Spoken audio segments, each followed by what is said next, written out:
Well, g'day, folks. How you doing this very fine Wednesday? And yes, I'm still in Mannum.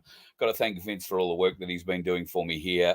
Absolute legend. Talk about, well, he certainly knows electronics. He's my computer guru, but he also is very handy with a multimeter. We found so many busted wires, bent wires, things that don't work in this vehicle. Lights, in fact, every light that runs down the middle of the joint didn't work until this morning, but Vince has sorted that bit out. Every light on the outside of the vehicle that's meant to be used for just, keeping a bit of brightness out there at night didn't work. But thanks to Vince, today it does. We have almost figured out our remote control for the inverter issue, maybe, possibly. Well, when I say we, I mean Vince. And he has been nothing but a godsend. And I didn't ask him to do any of this, but thank him so much for the effort that he's put in. He's a legend, and he probably won't be in the chat tonight because right now he's got that remote control unit for the inverter for the bus, and he's trying to fix it for me. So thank you very much to Vince. He's putting in a huge effort to keep us on the road and try and improve things from the road while we're at it. He also did my fuel numbers today. Bit shocking. We'll talk about those at another point, but yeah, not very nice. Thanks to everybody who turned up in Mannum last night for the show at the Mannum Community Club. We had a great day, or a great night, and a few folks this morning up at the bakery caught up for another chat. And Dave, who turned up yesterday to meet me and say hi, came back today and brought me a tool that he'd made to help me get my awning down off the side of the vehicle. Absolutely stunning tool. Love the people. The ingeniousness of people is absolutely amazing. So Dave's just a legend, and comes from a little town just not far from Mount Pleasant, not far from here. And we'll probably go cruise through there tomorrow, give you a bit of a wave on the way through. We're off to Gawler tomorrow and meeting up with Tim Dwyer, where he's going to put the H2 unit on this vehicle. So hydrogen powered is how we will be after tomorrow, thankfully. Let's see how much difference it makes. Hopefully it'll make a big difference because, well, shit, we need it. I can tell you, we are chewing through fuel at a phenomenal rate. Now, some interesting things are going on in the world at the moment regarding, well, the world in general. If you have an Alexa unit in your house, why don't you ask it when World War III is going to start? Just say, or hey, Google, or hey, Alexa, when will World War III start? Ask it that question. You're likely to get the answer November 23rd, 2023, when Russia attacks someone. Weird, don't you think? Weird. The other thing that seems to be playing out here at the moment is a solution was offered for Israel. It was brokered by China, Brazil, Russia, and a few others. And it was rejected, not by Israel, but by America, Britain, France. Needed 9 member nations to support it. They got 5. The other 4 big ones opposed it, and the other nations just didn't bother voting. The West wants a war, folks, and they want it in Israel. Have you heard anything about what's going on in Ukraine? Of course you haven't. It's finished. It's over. Now the big news is in Israel. In fact, I got news from a lady I know left Ukraine, had a business in Ukraine. A hairdressing business in Ukraine, a very good hairdressing business in Ukraine, but she's Polish. So when all the rigmarole started, she left and went back to Poland to her family, and has been there ever since, up until recently, where she decided she would go back into the Ukraine just to see what was left of her business, whether or not there was anything she could recover, maybe bring back to Poland. And when she got there, she discovered that everything was good, everything was fine. And so fine, in fact, she contacted the family and said, I'm not coming back. Everything's fine here. I'm staying, reopening the business. So what's going on in Ukraine? Weird as shit. But there is a lot of other stuff going on around the world. And right now, the US, Israel, France, Britain want a war. And they want to do it in the Middle East, which is a bit frightening. We'll get onto that again a bit later on. I've been promising to bring Darren Borth on, and after last night, I'm probably in for a bit of a slag. Darren, of course, is the normal head of My Place Australia, and the guy who came up with the idea.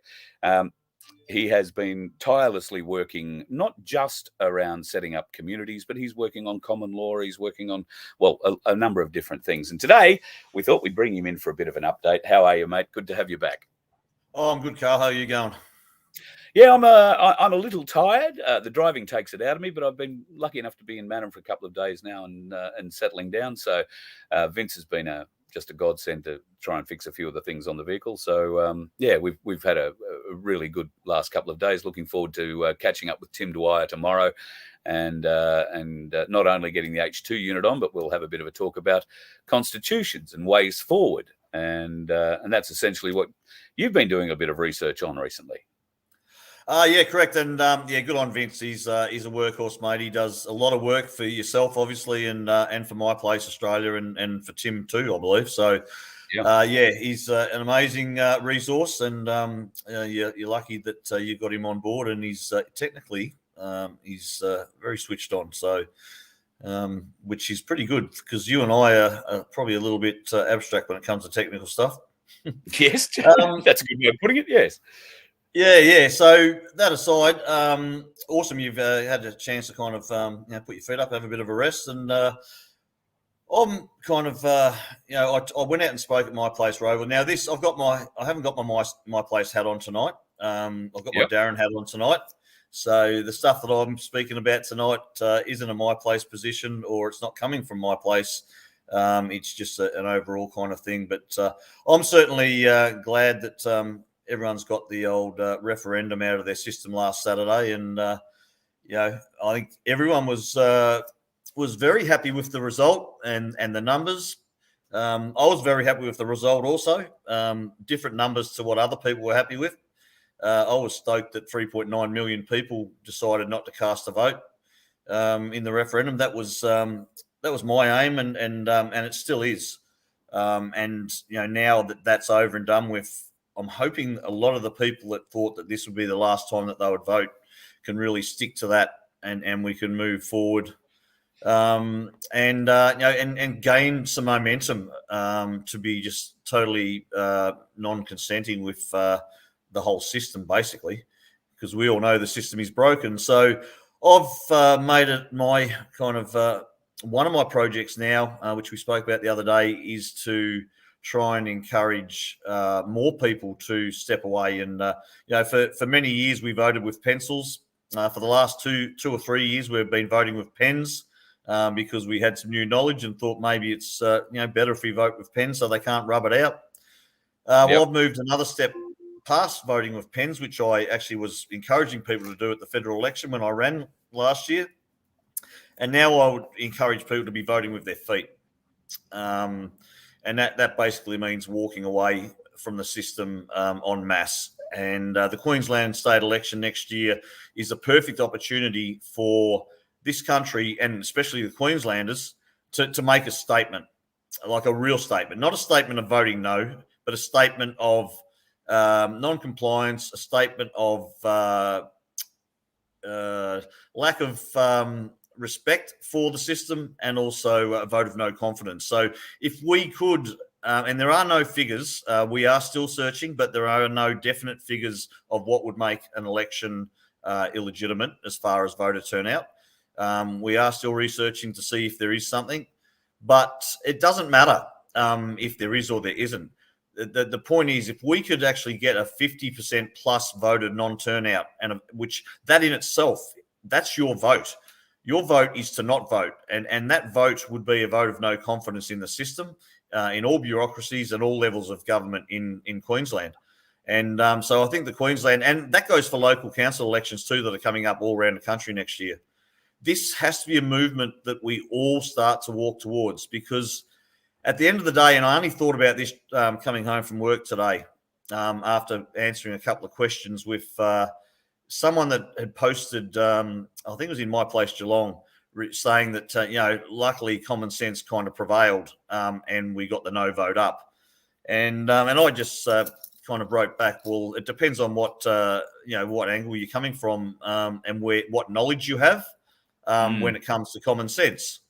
So, and that got me thinking a bit further. And when it comes down to it, it comes down to where are people's morals at the end of the day? Because most people in this movement are aware, and they're actually supporting a system that supports child trafficking, mass genocide, treason, fraud, crimes against humanity, and so on and so on. And I mean, the list would be bloody the length of my arm. So the system supports all of those things, in my opinion.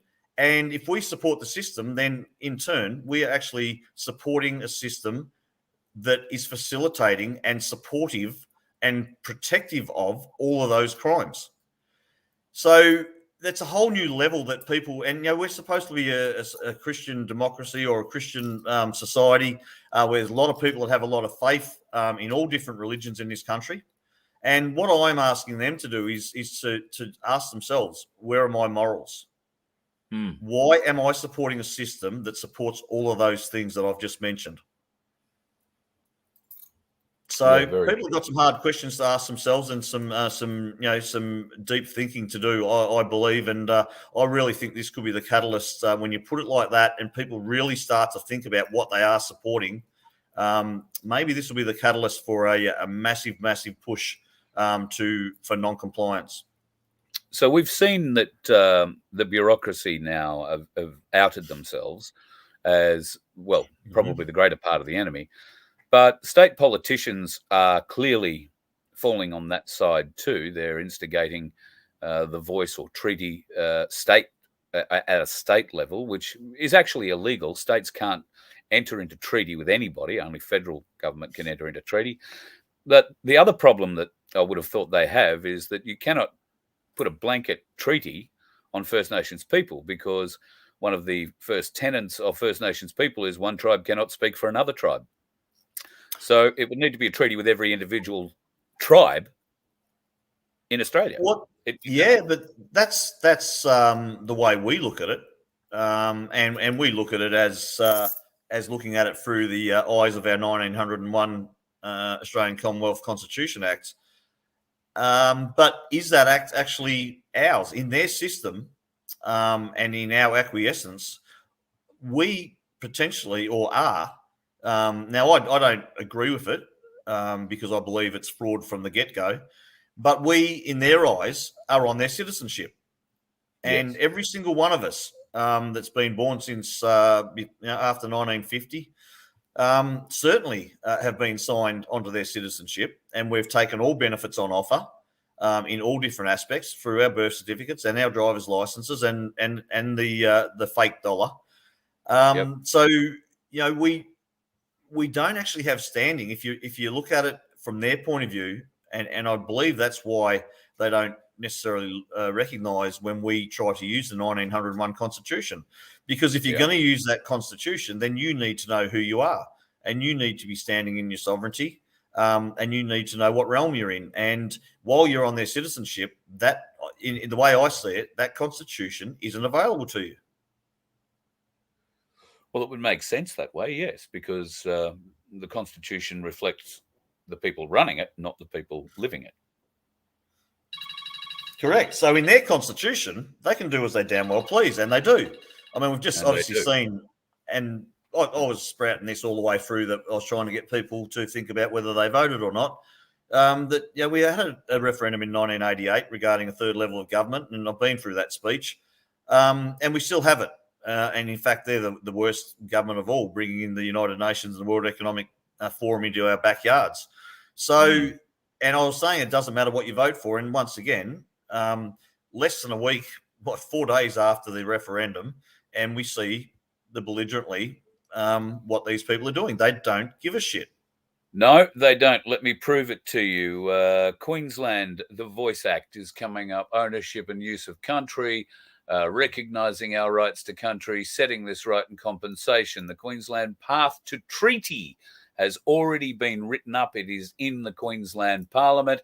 And today, Krista Foley, the Queensland opposition leader, has come out and said, we're going to support the introduction of the voice on a state-based level. However, what he doesn't see is compensation, reparation, right of veto, talk of sovereignty. None of that's on the agenda. So what bullshit is that? What are you going to introduce then? Because you've just taken out everything they're looking for. So, but that's Queensland. I think Victoria are coming up. New South Wales are going to push for treaty. The Victorians are going to go and push for treaty. So everybody's going to go and try and ram it through on a state-based basis.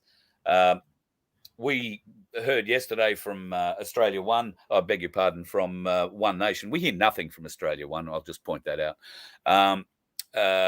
One Nation are going to fight this on a state level, where they can on every level. This needs to be fought on a federal level as well. How can the states enact a law that the federal government clearly can't? So it goes against what they're hoping to do is, I think, sneak all this through, and then when the next election comes along, hope we've forgotten about it. They'll have another, thing for us to focus on. Look here, look here, look here. Forget what you did over there. Vote for us again. Yep.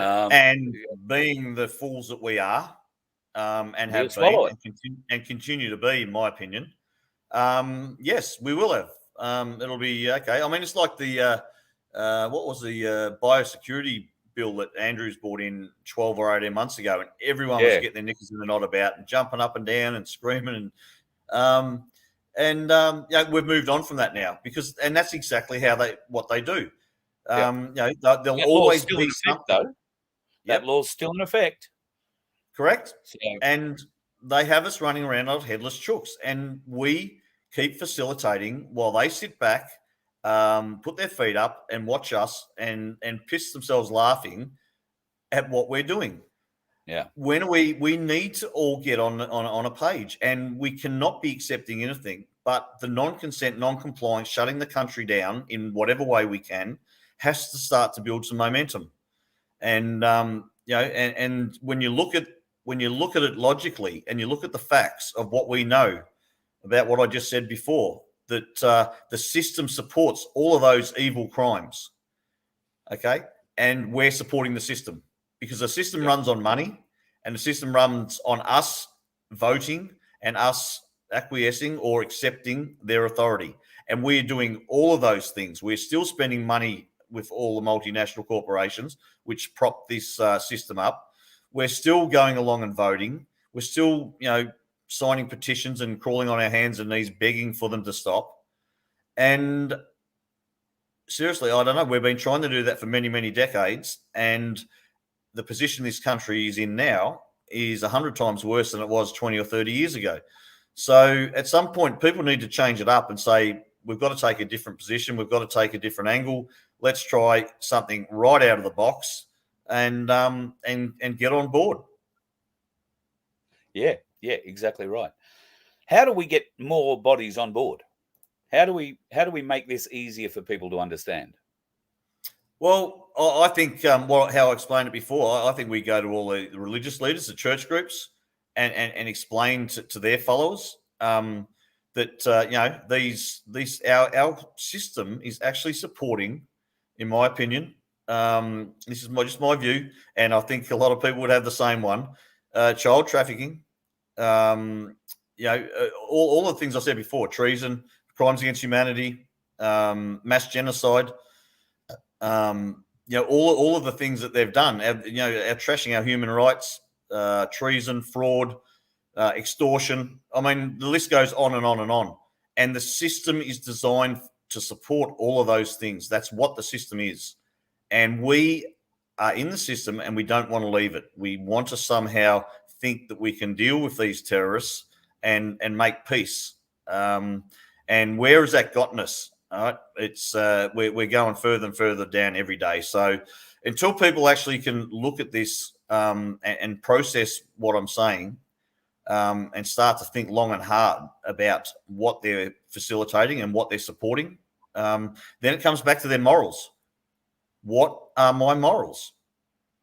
Not my beliefs, not my brainwashed, system agenda that I've always followed. I have to start looking at this. Who am I? And am I going to continue to facilitate and support a system that does all of those things? It's a pretty simple question. The hardest bit is people to actually take ownership that they are supporting that kind of a system. But it's just got to be spoken about. The conversation has to start, and we have to really, really look deeply into this. And that's all I'm trying to do. Start a conversation. Can I just ask why you picked on church groups there? Why we should go to church groups and talk? Well, they're all very on the moral high ground. Yeah, but I would go so far as to say, like Samantha suggests here, churches are fairly corrupt, particularly the Catholic ones. I'm not. Yeah, okay. So I'm not talking once again about the leadership and that's the same with the groups. It's not the leadership that we need to convince, because there's leadership that are taking people in the wrong direction, either unknowingly, or there are leadership taking people in the wrong direction deliberately, and we know that's a fact. All right, that is just the way this game gets played. So it's not the leadership; it's the hearts and the minds of the people that we need to kind of tug at, and their morals and where they're at. Okay, so yeah, I'm not interested in talking to the leaders. So we become a moral group that is able to express our feelings in a clear and concise, unabusive manner. We're dealing with an amoral, other side of the coin in most cases.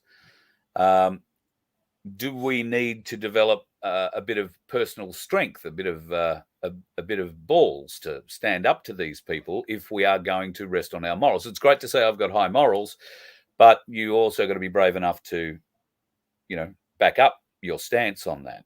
And a lot of people don't like confrontation, whether it be physical or verbal or, anything like that, and they will acquiesce or step back. How do we give them the strength to follow through? Is it we all turn up en masse in block and hold hands and sing Kumbaya loudly, or what do we do? No, well, I think that that already has come a long way in the last 2 years from where we started this. It's longer than 2 years, but the real fight's only been for the last 2 years since the vaccines were introduced and mandated. The lockdowns were just a bit of a warm-up. So I think there's already a lot of people, that, myself included, that were very nervous about going to court and didn't have the knowledge to be confident in doing that process. So I think what we've learnt over the time and the tyranny and the sheer need for this, the necessity to be able to have to do this, has increased. And I think that the people that are still on the first few pages of this book, they'll get to their point as well. So it's an evolution and it's a journey that more and more people, and it's always been a numbers game. But we've just our numbers have been fragmented in so many different ways, because I think nobody really knew what we should do at the start. It was rallies and walk the streets and protests, and that's all any of us had at the very start. But obviously we've evolved from that, and we're coming up with strategies and different ways to move forward. And I just believe that the old ways have never worked, and they're not going to. And we've got to come up and be more creative and be more courageous. And when we get the numbers, it was like the rallies when we were getting shot at in September 2021. And then they kind of stopped that. The lockdowns got lifted in October and we started rallying again. The first couple of rallies was only 50,000, 100,000. And then when people saw that there was there was nothing happening and they were peaceful, more and more people got on board until the last one, the big one in November 2021, we had somewhere around 400 to 500,000 people. So it will grow in stature. It will grow with numbers as people see that there are numbers. Most people will jump on board if something's starting to happen. They won't start it, but they will jump on board and get on the gravy train. So I think we've just got to start it. We really do have to press this hard over the next 3 months, and that's what I will be doing. One of the projects I'll be doing. Well, you are a very busy man, and I know a couple of those other projects you're doing. Do you want to tell us about them? Yeah, well, the other one is it kind of goes a little bit with the whole system and the fact that we're stuck in a system that we don't need to be stuck in. And as you know, I've only been learning about our constitution for the last 18 months, and I've learned a lot. I still don't know a lot as well, but there's other aspects to this, and I'm been studying a lot of Stephen Spire's work lately.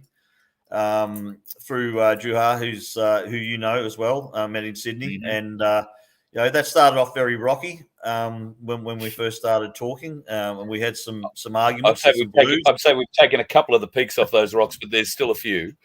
Yeah, but that's okay because it doesn't bother me. It doesn't bother me, and look, I'm big enough to accept that there's going to be arguments, and we need to move on and just look at the forget about the personalities and the egos, whatever it is that people think that it is, and look at the information. And all I care about and all I want is the facts, and I want a solid basis, a solid ground to land on, basically. And I've been searching for that for 2 years.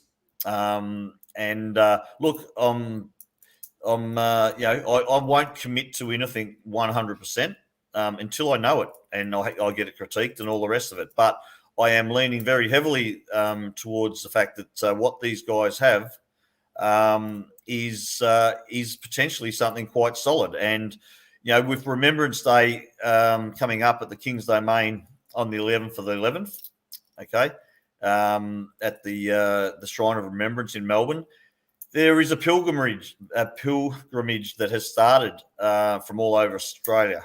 So people will be coming from all over the country to come to Melbourne to the Shrine of Remembrance at the King's Domain on the 11th of the 11th at 11 a.m.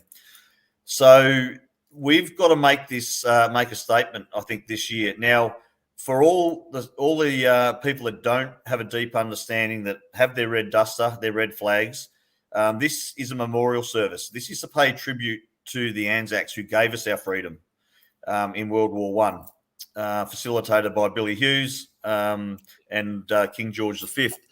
So I'm studying that like mad at the moment. I'm constantly talking with the crew from the Red Flag Brigade and the Kingdom of Australia. Now, there's a court case that Juha was involved with where he was charged with terrorism.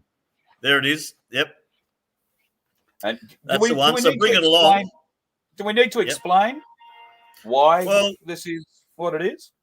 I'll explain to the level that I'm aware of, and like I said, I'm getting more knowledge. But that original red duster, which is our land flag, and a lot of people say that it's the maritime flag, but there are two different ones.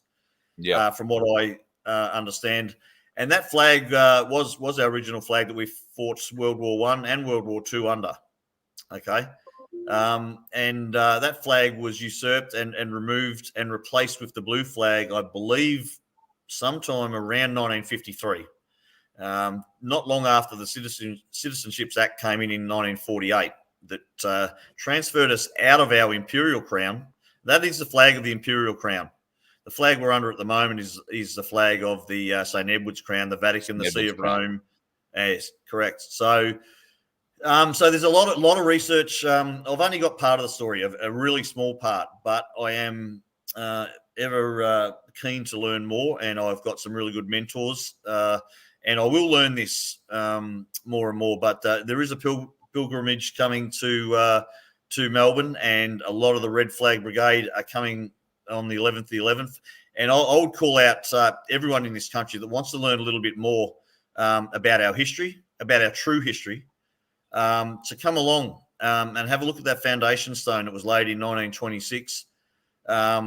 And that building, I think the first Remembrance Day was 1934, and they had 300,000 people turn up to that one. So at some stage in the not too distant future, we want to get 300,000, 500,000, maybe even 1 million people to that hallowed ground.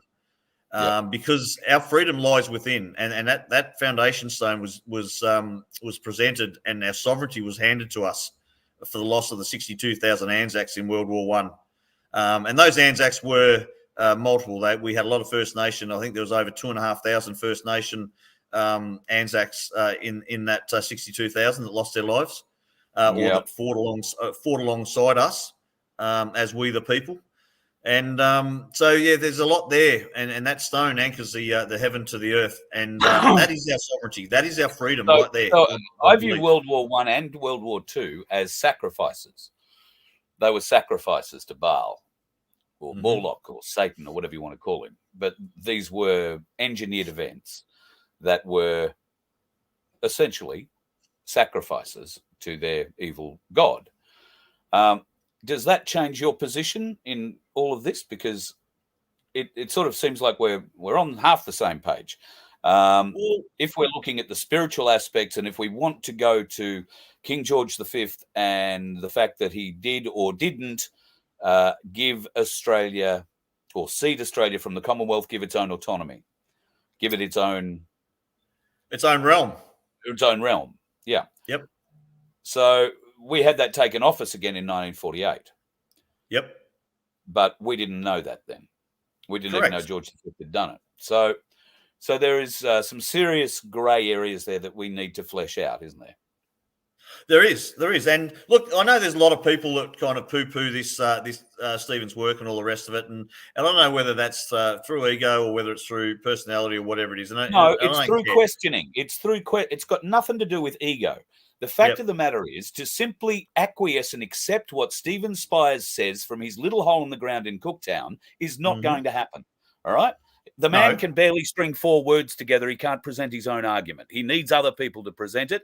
Those other people have to be able to understand it. And it's not easy to understand. He is not the only one pushing forward an argument. All right? No. What makes Stephen Spires' argument right? Nothing, as far as I'm concerned, until I can confirm it against everything else. We've got to look at everything. It's got to be open for discussion. But it's got to be read. Yeah. It's got to be read in depth and looked at. And I don't know that anyone's done that. But you just don't want to accept it because you've read it. I'm not accepting. Right? No, I didn't say we're accepting it. It needs to be critiqued and it needs to be discussion had. 100%. But the work that he's done, yes, they're frustrated and they don't come across in a way that's easy for people to kind of comprehend. But we need to look at the work and we need to discuss. And if people have issue with any part of it, let's get some explanations for those issues. And that's all I'm saying is that I'm just studying, okay? And that's the same with everything I've done is study, learn, listen to people, listen to other people, and then try and come up with a common ground. But at the end of the day, and like I was alluding to before with Juha and his when he was charged with terrorism charges in New South Wales for calling for the overthrow of the government. Now, in that court case, and he was locked up, and I'm not sure how long he was in jail for, but he was in jail for a fair amount of time. Yep. When that court case came through, and it was in the Common Law Division of the Supreme Court of New South Wales, Kiskonen versus New South Wales. It's about a 44-page transcript, which I have. And the judge made comment that he had a curial right to call for the lawful overthrow of the government and that the Kingdom of Australia was not a terrorist organisation. Now, that's a pretty compelling statement from a Supreme Court justice as far as I'm concerned. So once again, not many people, when I talk to people, I've talked to 3 people in the last week about Stephen's work and trying to, push me away from it. And when I've brought up that one comment about the court case, it stopped their conversation in its tracks and they didn't even know about it.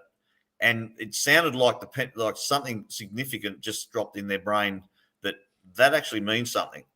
So, there's so much more to this story that people aren't aware of, and we will get it out, and we will continue to dive deep into this, and we will look for people to try and rebuke it, and they can do that, and I'll take those rebukes because there is an issue with.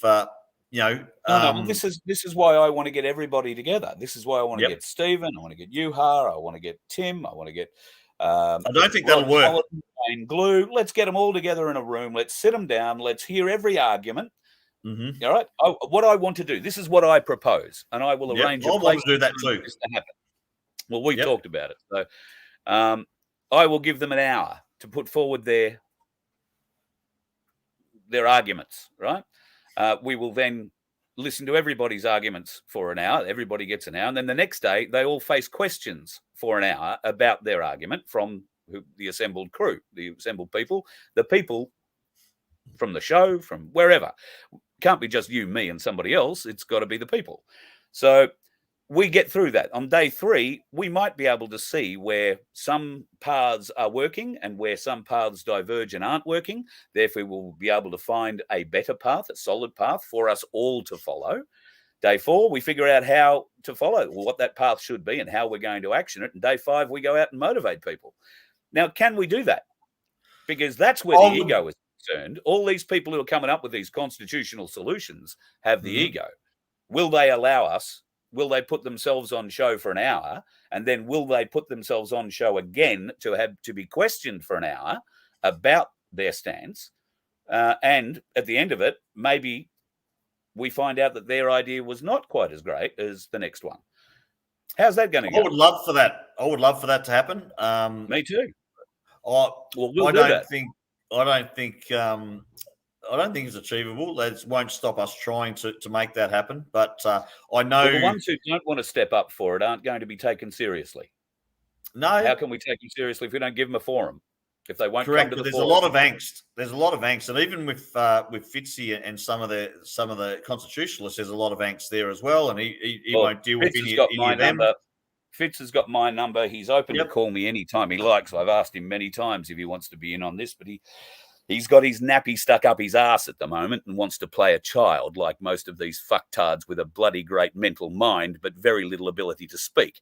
So if Fitz wants to be part of the argument, he knows my phone number. All right, I'm sick and tired of asking him to come back and join. If he doesn't, I've asked him. He won't be in the same room. He won't be in the same room with half a dozen. So he is irrelevant then. Yep. He has put himself out of the argument. Simple. Yep. Because I asked him if he would be part of, and I mentioned some names. Himself out of the argument. I've had him. I've had 50 people ask him.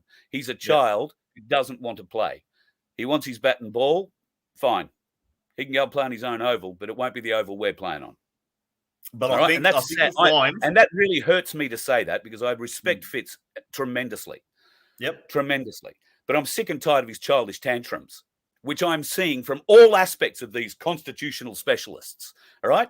They're children. They're autists who are very focused, and that's great, but they need to get on with the rest of the world. If you can't get on with the rest of the world, just stay in your hole and shut the fuck up. That's the issue, and that's the issue we have. They're all on a different page, and they all, not all, but a lot of them can't stand each other and their position. Because that's the problem. Because of their egos. Their egos don't allow them to listen to the other person's argument. It's their egos that get in the way. Every one of them can't put their ego aside, and yet they want to lecture us on our egos. Well, so that's a good part about aside, boys. That's the good part about where I'm at, because I've got no knowledge about any of it.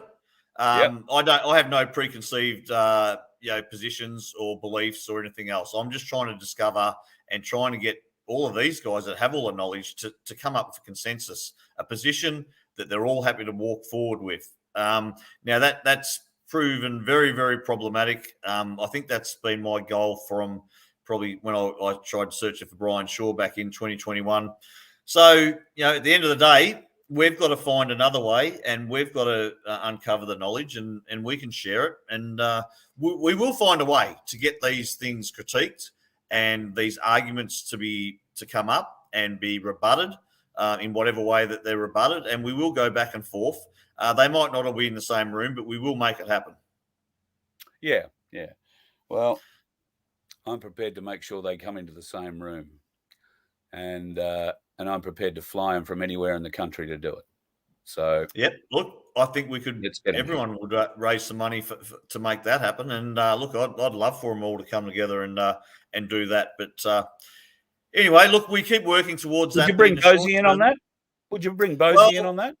In fact, what I was going to say tonight too is with this, this position that we're all trying to head a little bit more away from the political stuff, and I know Rick's fully on board with the that we shouldn't be voting and the whole non-consent thing. So I'm actually inviting Ricardo Bosi and all the A1 guys to come along to the Shrine of Remembrance on the 11th 11. I'd love Rick to turn up in his gear and come and pay respects. I mean, he's military through and through.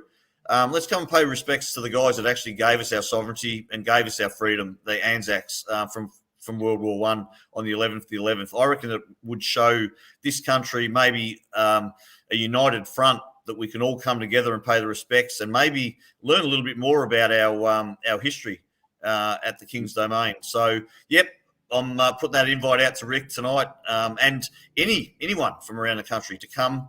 All the A1 people, they're building all the time. Let's get together. Let's join and pay respects to our fallen fathers for their sacrifices. I'll be there.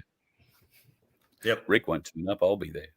So, Rick. I think Rick will come down. I think this is going to be a big Remembrance Day this year, and it's a must. It's imperative, I think, that we show a united front across the board. All the people come together on this special day at this special place.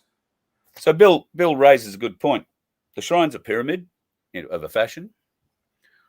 It is a spiritual date based on sacrifice of Baal and Moloch. So how is what we're going to do at the shrine going to enlighten us? It's not the sacrifice or why the sacrifice happened. Every single war that we've had has been a sacrifice. They've all been orchestrated, right? And they've funded both sides. That continues to today. So it was no different in 1914 or 1939 or any other time in history, right? Same with Vietnam, same with bloody Iraq, Afghanistan. They've all been done deliberately by the people in control to cause division. So it's not about the sacrifice or what the meaning is. We've got to take back these meanings. It's like person meaning, human meaning monster. I mean, that's in their world, right? We've got to take back the ownership of what we believe those words mean. We've got to take back the ownership of what that building means. And that building is what gives us our sovereignty, and what gives us our freedom and our realm of the Kingdom of Australia, from what I can understand. Now, I'm not signing off on that as being 100% fact, but let's do some research rather than debunking it just because you want to, because you have another belief. I'm not talking about you, but people in general. Let's look at it seriously, and then only once you've got the full picture can you then make an informed decision and debunk it. And it's the same thing with voting and continuing to support a system that is doing what it's doing to us. Right? You have full knowledge of what this system's doing and what this government's doing to the people of this country. And yet you still want to facilitate that. You still want to support that system. So I think people really need to look at the knowledge that they're gaining and once again, look at their moral compass and start to decide how they're going to move forward in this war. There's a lot. I'm just going through the chat a bit. People are a bit concerned. I'm getting a bit upset and angry at different types. And I am angry. I'm angry at certain types because of their ego. I've dealt with ego all my life, and, it means nothing to me. But when I get it waved in my face and I try and get it shoved down my throat, it doesn't work very well, because I'm very good at plucking egos and popping them. 40 years in the business does that to you. However, if ego is going to be the root of all evil, why can't these people understand and put their ego to one side? And I start with Rick and work my way back down. That is a problem. Agreed. But what we've also got to be careful or think about also is that, when we were trying to educate the people that were lining up to get jabbed, and I did it for weeks and months before it became mandated, they didn't want to know it, right? They whatever it was, they didn't want to hear it.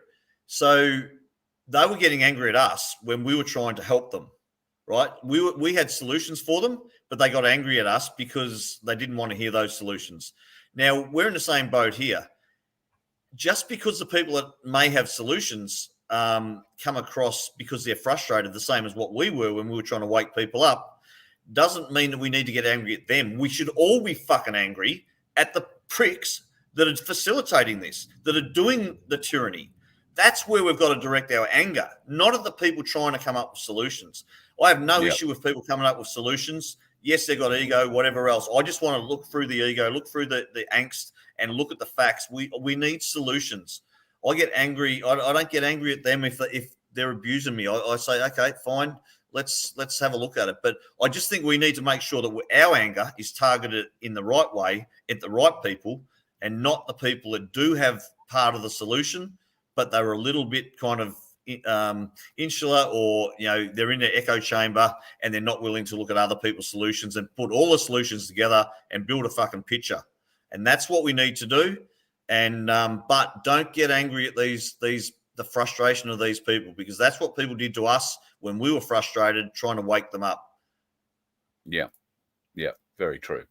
I know you've got another speech to make in about 15 minutes, so I should let you go off and have something to eat.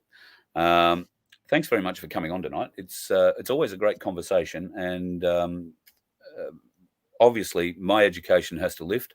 You're doing that education at the moment. UHA hasn't sent me those books, but if I get that far, I'll get into them and read them. I'm very interested. If I have to be honest, of all the arguments I've heard so far, Stephen Spires and UHA's presentation of that interpretation makes the most sense to me at this point. But that's not me throwing my full support behind it, because I don't know enough about it yet. None of us should throw our support behind anything until we know enough about it. And none of us do. Tested. Yeah. Yep. So I do believe that there is a solution out there, and I really do like the research and the things that have come out from Stephen Spires. It's just very, very difficult on a number of levels. Not so much the understanding; it's just difficult on a number of levels to work with. But we have to work our way through it. Got to find a way. So we've got to be bigger. We've got to be bigger. Yeah. I mean, I had it seriously. It was a week of bloody bare knuckle brawling on Messenger. It was only a chat. It wasn't a physical one, but like we were abusing the shit out of each other. But that we turned that around to a conversation, to a couple of questions, to some information, to some thumbs up within at the end of the week. So we've just got to cut through all the bullshit and get to the facts, and that's we've all got to put that aside, and our thin skin and our hurt feelings, or whatever it is that it may be, or the abuse. Because once you build that relationship, once you have the mutual respect that you're actually listening, the whole thing changes. And we don't have a huge amount of time. We certainly don't have time to be waiting for another election, trying to get one person in there and piss fart around the edges. Like, we cannot sleepwalk through another 2 or 3 years of this bullshit, because we will be done by then. We need to step up to the plate right now. And like I said before, I'd be chuffed if Rick could get, even if he can't come down, but if he could get all the A1 people, just send the same message. Let's get everyone to the Shrine of Remembrance in Melbourne on the 11th of the 11th, and let's make this a really unifying day to remember our Anzacs that gave the ultimate sacrifice, for our freedom. They were not aware what they were going into. They didn't know that they were just pawns in the game of the cabal, and so they gave the ultimate sacrifice. We've let it slip. We've been acquiescence. We've been asleep at the wheel, and it's not the 20-year-olds and the 25-year-olds' job to get this country back. They weren't the ones that lost it. It's up to people that were born, from 1960 onwards, as far as I'm concerned. We're the ones that have been asleep at the wheel. We're the ones that need to do the work and make up for what we've done over the last 40, 50 years. So that's where I'm at with it. And and we've got to get the education. It's knowledge. Once you have this knowledge, it is powerful. It really is. 100%. All right, mate. Thanks for tonight. Looking forward to seeing you Sunday, coming back over to Port Adelaide for the Family Day. That's happening at Collins Reserve in Kidman Park on Sunday from 11 a.m., Vince. Yeah, from 11 a.m. So you're going to be arriving Saturday. I'll pick you up somewhere. We'll set you up in the bus for the night, mate. Look out. Sounds good. Well, I was just going to go to the casino for the night and kind of go from there in the morning, but I probably should get a few hours. All right, mate. Well, I'm not big in casinos anymore. Too many years driving limos out of them. But we'll catch up, I'm sure. So Sunday here, and then are you going to come out to Vic West next Wednesday night as well?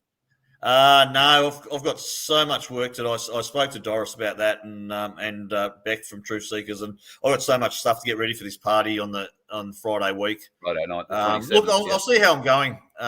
Obviously, I'm going to miss out Sunday and Monday because I'm going to be in Adelaide.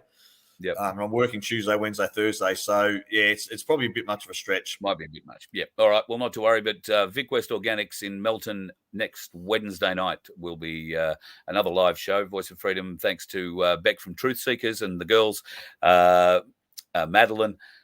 I don't know that we can talk Doris. about the vaginas. I don't think we can talk about the vagina spritz just yet, but we will on Wednesday night. Be listening out for that, folks, and Doris will be looking out for that too. But I'm really, really keen to get Beck on and have a bit of a chat.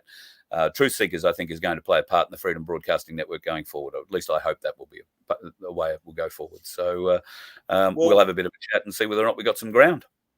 Yeah, 100%. And look, there are a lot of groups out there.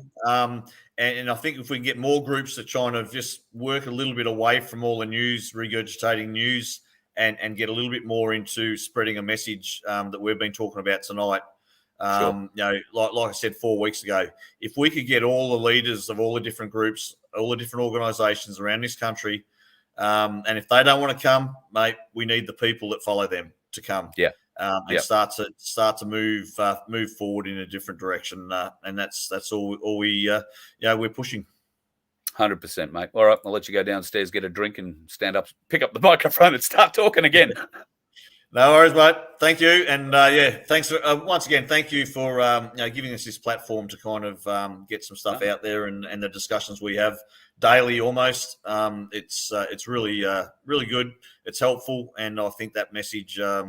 It's important to get out there and facilitating that for us and my place as well. But even this, which isn't a my place kind of position, it's purely a Darren Borth kind of position. And I appreciate your support and everything you do. And we'll see you on Saturday. Cheers, mate. Look forward to it. And see you Saturday. Cheers. All right, Darren Borth from My Place Victoria, and My Place Australia, I guess, is probably where he's from. Is the best way to qualify him. What have we been going? 50 odd minutes. So, all right, there's a couple of other things I was going to touch on here tonight. I did download a couple of pictures. We did see how the states are going to fall into line. So you got to fight them in your state. Christopher Fooley, he's well named. Christ a fool, something like that.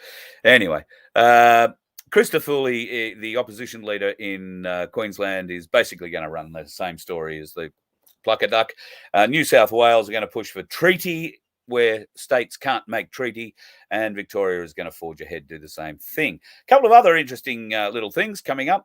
Get ready. You're going to have to defend your land. That's going to be real soon. And Coca-Cola have been implicated in a whole heap of children gone missing in Ukraine. It seems that some paperwork has been found by the Russians, who have gone in and cleaned out certain areas. And it clearly shows that Coca-Cola and a private British military organisation have purchased children and taken them out of Ukraine, and we don't quite know where to from there. This is guaranteed to have happened. The paperwork is out there. You can go and find it for yourself. Here's something else you may not have seen for a little while. Might remind you.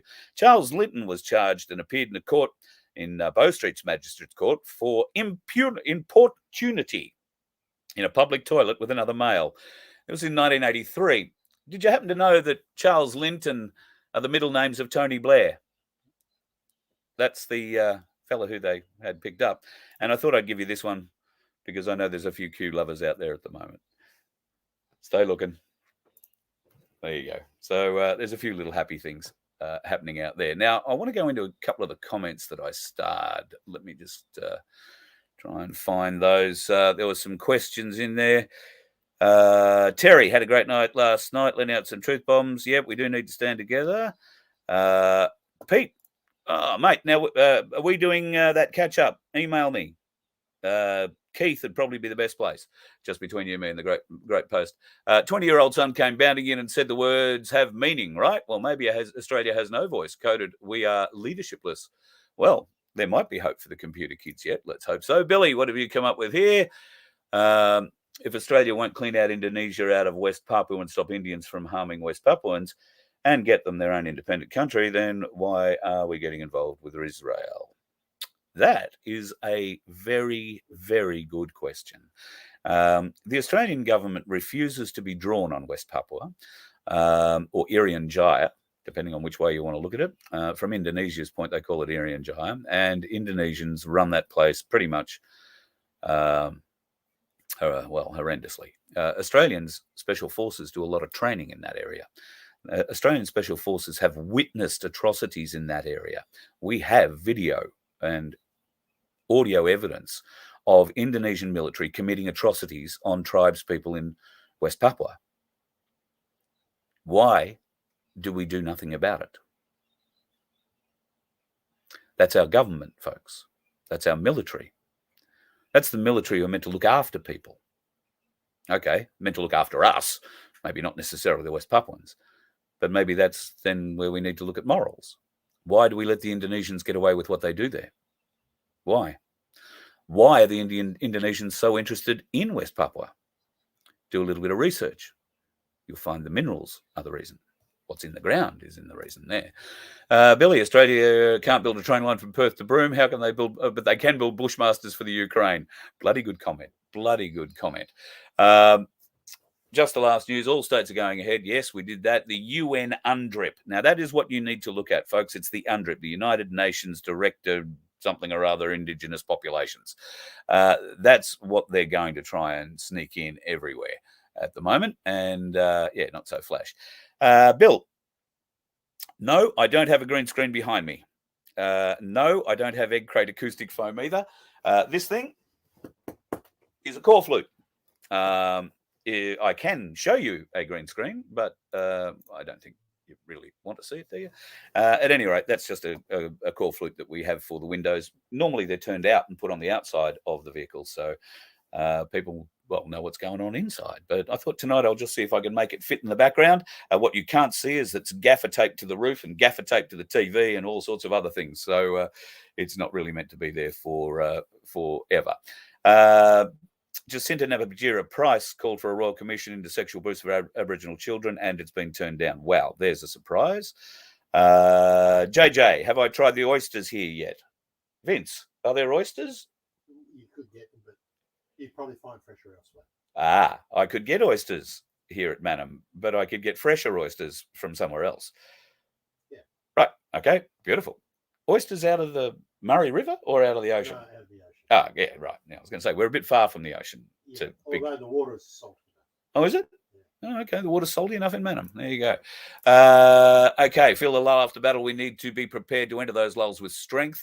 Musashi says, when an opening presents itself, enter swiftly. Absolutely. I'm not talking about the Musashi bar. Let's just be straight. If you don't know who Musashi is, go and look at that up. Thank you, Paul. And I did see somewhere you said, is there a chance of getting us to a show where you are? Paul, email me, carl@vofhq.com, or email rachel@vofhq.com. Tell me where you are, and we will sort you out. Thank you for the donation too, mate. I really appreciate it. Oh, geez, Bill was good tonight. I've seen all these questions, didn't see who they were from. I just started them. When was Australia One be shown on the live streams? But, oh, yeah, well, they've been busy talking to the Americans. 330 million Americans aren't coming to save 26 million Australians. Trust me. Don't know what point there is, but, oh, well, it's good for the ego. Australia One doesn't talk to Carl anymore. That's a shame. Oh, well, they do talk. Many people in Australia One talk to me. In fact, you'd be amazed how many people in Australia One call me. Everyone who leaves Australia One calls me to tell me they've left. And there's quite a few that are still there that ring me for other reasons. So, yeah, I'm going to shut up on that point for the moment. Don't rule A1 just yet. Geez, how did I starve these questions? They won't talk to anyone if it means shutting down the small voices making waves. Yeah. Okay.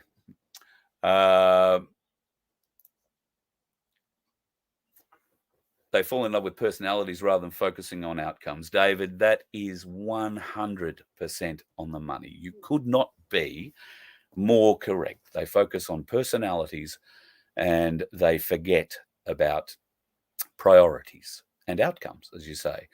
So, yeah. Duckman, something wrong with the donation button there. If you can't donate on the website that you're watching, you can always go to vofhq.com. There is a donate button there. And better still, you can be a member. Come and join us. That'd be great. We're going to have a few competitions, the odd giveaway or 3, and they'll only go to members. So if you'd like to be a member, vofhq.com, follow the tabs across, and you'll see what's going on there. This is the Canberra tunneler. I banned him after he started calling us names. So this is a cooker watcher. I hope you're still watching, you numpty, because you've just outed yourself. A degree in pure mathematics. You've been through the brainwashing school. Congratulations to you, you numpty. You are so mortally wounded in the head by being able to accept everything that you were told, that you are now so full of shit you can't see the stars outside. Good luck to you. That's all I'll say. Good luck to you. Really don't care what you think about our movement. Really don't care. You're not smart enough to be part of it. So go off and live your life. Next jab, anyone? Have a great day. I hope you're enjoying the great state of South Australia. I am loving South Australia, even though I've really only come 380 odd kilometres into it so far. But tomorrow I'm going to see a bit more of it. Vince is going to trek me around the northern parts of Adelaide and then up into the north, and we're getting our H2 unit fitted tomorrow with Tim. And what I will do at various times throughout the day tomorrow, but it will probably only be on the Nun 2K channel unless I can figure out how to carry the laptop around and put it where we're doing it. We're going to try and not live stream the whole process, but maybe at different points I'll have a bit of a chat with Tim about what he's doing and explaining what's going on. But I am going to film the whole process, and I'll put that up just as a time-lapse video so that you can see pretty much what sort of work has to happen. This is something that I believe you can do at home, Vince. If you're slightly mechanical, you're able to fit these units yourself at home, or you need to really come and see Tim. Tim's got a few people around the country. All right. So Tim has 1 or 2 people around the country who can do it, but it's probably better if you come to the man himself. Spiros would tell you that. Trust me.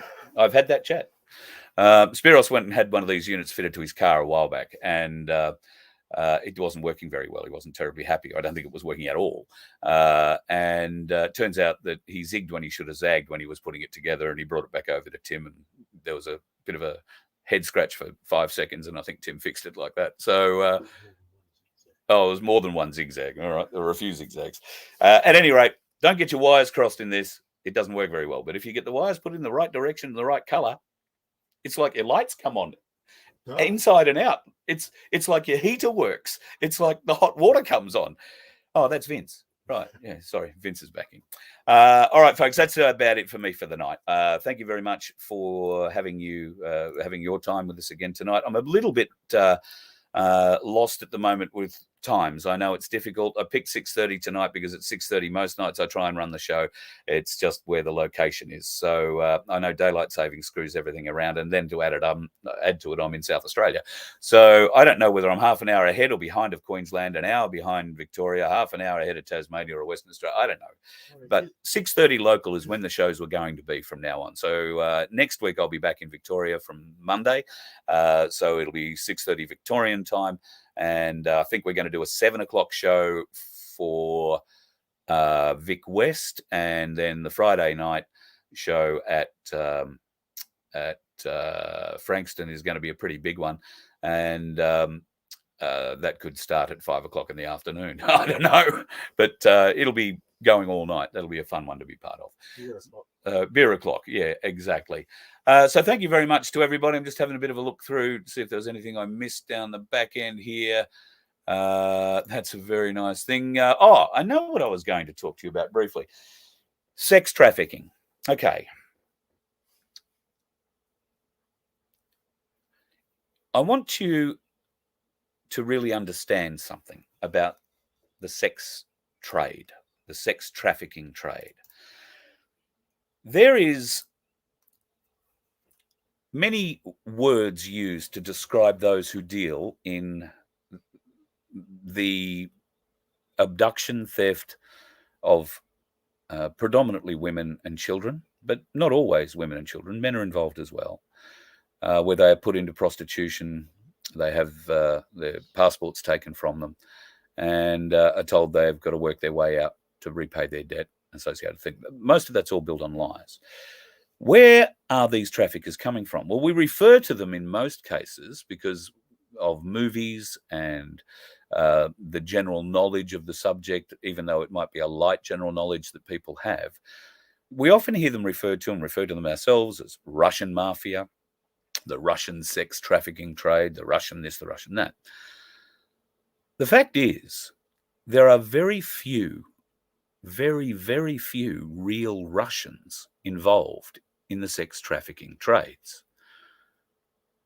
Who runs the sex trafficking trades? The Jews. More particularly, the Khazarian Jews. Now, we've spoken about the Ashkenazi and the Khazarian movements before. If you truly do not understand the difference between those two Jewish movements, then I am about to hit the enter button on a video in the chat screen you should go and watch on BitChute. This is one of the most informative documentaries you will ever find. It is laid out by a lady called Janet Ossenbard, and it is called The Fall of the Cabal. I've just sent a link into the chat for the first 17 in the first series. There are another 24 in the second series. The first series will take you through the establishment of the Cabal.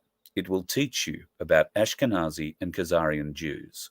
Learn about them. Learn about Ashkenazi and Khazarian Jews. Learn the difference. Learn those who support and follow the Torah, and learn those that follow the Talmud. The Talmud is what those that follow Baal, Moloch, Satan worship. That's the Ashkenazi. That's the Khazarian Jews. That's the sex traffickers. And if you've watched this show previously, you'll know that the Khazarian Jews moved north into the area now known as Ukraine. But it was part of Russia back when they moved into it. Well, part of a greater area. Russia wasn't even Russia when they moved into it. Watch The Fall of the Cabal.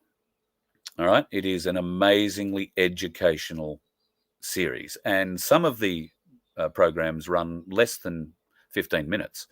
Some of them run a little over 30 minutes. But you're not going to be watching 3 hours of stuff, although you'll wind up watching part 1 through 10 back to back, I would venture.